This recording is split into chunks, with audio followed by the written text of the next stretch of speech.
Miles, good to see you. Good to see you too. I got something that I would love to discuss today, actually. Took a trip to Chicago a couple weeks ago to visit some friends and ended up stumbling across a business opportunity. And I've already touched base with the commercial broker in Illinois. Apparently, I could represent a buyer provided that I don't set foot in Illinois to show anything. In this particular deal, it's all paper, so there's really nothing to show. So I'm just wondering, do you see any value to having like a local co-broker in Illinois, or is this something you think I should just fly solo on? It's just strictly a business, Yes, or is it's it real well, estate? it's a license. Yeah. It's a license.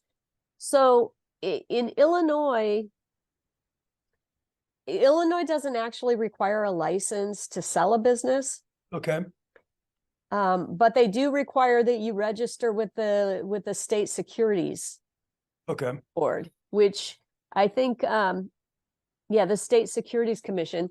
And I know that, John Amatucci had checked into that. You can check with him and see what it requires, but it seems to me he said that it was, a couple $100 to get registered with the state securities, and then that's it. Then you can sell businesses in Illinois. So if the license, if it's not real estate and it's a license that you're trying to sell, then I suppose that could be considered a business. I'm not really sure what that would be considered. Okay. But I mean, is there any revenue associated with this license, or is it just a license? Somebody literally just wants a license, so it's for a dispensary.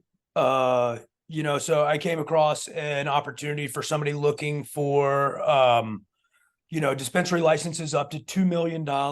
And through EXP Workplace, I was able to get connected with a couple brokers over there.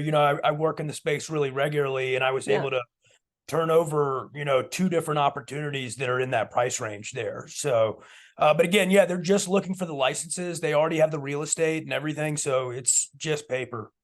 Okay. Yeah, I mean, if you have the contacts, I would just do it. Okay. Yeah. And I already did a little bit of homework on how to work in Illinois as well. It is, to his point, I think it is like $250 or something like that to register, but that's extremely nominal when you're talking about like a $2 million sell, potentially. Absolutely. Yeah, absolutely. And I would imagine that, that registration is good for a year, or it might be calendar year. So I don't really know whether, but even in, like you said, it's nominal. Even if it expired December 31st, so what? I mean, you just renew it next year. It just wouldn't be a big deal. So my next question would be how does that work when you're with taxes, for instance? So like when you're selling businesses in other states, is that relevant or pertinent at all? Would I have to pay any kind of taxes in the state of Illinois, or? Well, I think that, I mean, that's a great question. Your business is in Montana, right?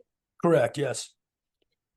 So I think, certainly you'd want to discuss that with maybe a tax attorney or a CPA, your local CPA. I mean, sales tax, I know that sales tax, generally you collect sales tax and disperse it back or remit it back to the state. And if you're selling out of state, oftentimes there's no sales tax involved. But when you're talking about a license, that's not really a product. And so you're selling a service, which typically in most states is not taxable, although I'm not familiar with Illinois taxes. So I think you just need to talk to, your own local CPA about that, but then also they may need to consult with somebody with a tax specialist in Illinois to find out the exact tax situation. Okay, cool. Yeah. Thank you so much. Sure.